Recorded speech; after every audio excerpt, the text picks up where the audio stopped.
This is He Knows His Sport, bringing you that heat and that fire. All right, y'all. J-Rock versus Jarrett Hurd. We already know the rematch has been announced. It's looking like, December 14th? Here's the truth of the fact of the matter, folks. I'm still picking Jarrett Hurd to win the rematch. Let me say it again. I'm still picking Jarrett Hurd to win the rematch.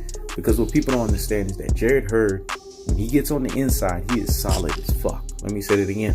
When he gets on the inside, he is solid as fuck. That last fight, I've been saying this throughout the whole time that I've covered that first one. Something about Jarrett Hurd didn't add up. He was not his original self. And if folks are being real with themselves and they're using what I call the true boxing eye test, they could see something wasn't right with him. He wasn't right. Because Jarrett Hurd is a lot more durable than what we saw in front of us. That dude is built for tough. But yet the way that he fought, he looked drained. You know what I'm saying? And I'm not taking nothing away from J-Rock. J-Rock did his thing. That's not his fault that Jarrett Hurd wasn't his best or was performing at his best. J-Rock went in there, handled his business. So hats off to him. Salute to the Philly folks. He did his thing. I'm not taking that away from J-Rock.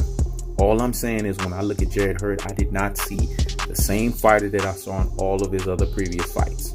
He was not Jarrett Swift Hurd. If anything, he was Jarrett Lethargic Hurd.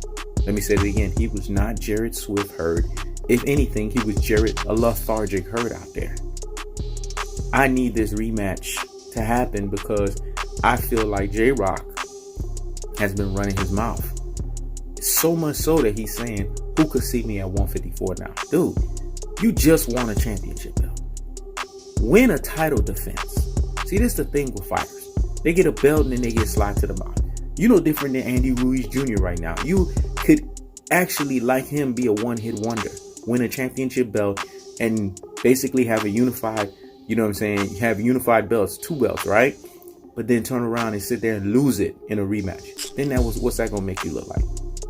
Now I see how slick you are with the 90-day clause, right? Of, we need to do a 90-day clause out with VADA. But your ass is with Snack, motherfucker. We know Victor Conte is not, you know what I'm saying? He doesn't have a great reputation. Now you do your homework on Victor Conte. I've talked about this in the Mikey Garcia versus Spence series, man. This dude is suspect as fuck. A lot of shit with him is illegal as fuck.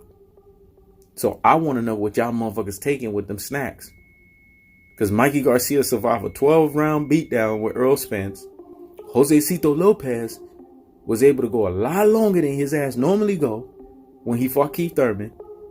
And gave a way more stamina and endurance-filled fight than he's ever done in any of his boxing career fights. And then we turn around and you are taking Jarrett Hurd shots. Come on, dog. See, I ain't sitting here and trying to be controversial here, but something about them snacks, man. If you go look at these artists that have been performing with snack, they're performing a lot better than what they would normally perform minus the snack. Because where was this when you fought Jamal Charlo? And see, people are going to say, well, that's not the same J-Rock. J-Rock improved. J-Rock has gotten better. I don't want to hear that shit, man. That wasn't the same J-Rock. J-Rock got hit and he folded like a fucking pretzel. He showed that he have a chin in that fight, but then all of a sudden he got a chin in the Jarrett Hurd fight? Come on, folks. Now I know this one's going to get some flack, but y'all know me, man. I call them cold-hearted, unadulterated, and cutthroat truths. Because I keeps the foot on the what? On the necks. I keeps the foot on the what? On the necks of these ultra fanboys. We ain't got time for the ultra fanboy rhetoric. You guys know how I roll. And in truth-telling fashion, because I'm the ultimate truth teller, I have to ask these questions. So again, J-Rock, you won. Hats off to you. But win a fucking title defense before you could keep running your damn mouth. Because I believe that Jarrett Hurd, his fighting spirit did not get broken. If you guys listen to him at the end of that fight, he was more disappointed than anything else. You could tell when a fighter has been broken down psychologically. Like a Teofimo Lopez, the super duper hype job, the way he was broken down psychologically after the Nakatani fight. He realized that he had to go on Twitter and say, if it's not fun anymore, I need to quit. Or, Dad, we should not fight taller fighters anymore. Or, I have family emergencies, so I don't know if I'm going to be able to make the fight with Richard Comey. That's a fighter that's having psychological issues or psychological warfare, right? But that's not how Jarrett Hurd sounded after the J-Rock fight. He was more disappointed than anything that he did not give the performance that he normally gives. So this is why I believe in a rematch, I'm still riding with Jarrett Hurd.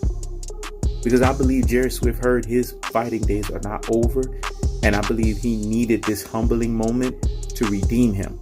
Because he was doing shit in his hometown. And I heard about his camp, you know what I'm saying, basically allowing him to just do whatever the fuck he wanted to do, especially in that hometown fight. Now, they won't admit some shit, but that's what I heard. So that's why he wasn't focused. See, this is why every fighter can't be fighting on their home turf, because you don't know what they're going to get. You don't know what you're going to get with that, because every fighter's not built up here mentally to handle that level of pressure. So in the rematch, I'm picking Jarrett Hurd by late KO stoppage. This is He Knows the Sport. Checking out.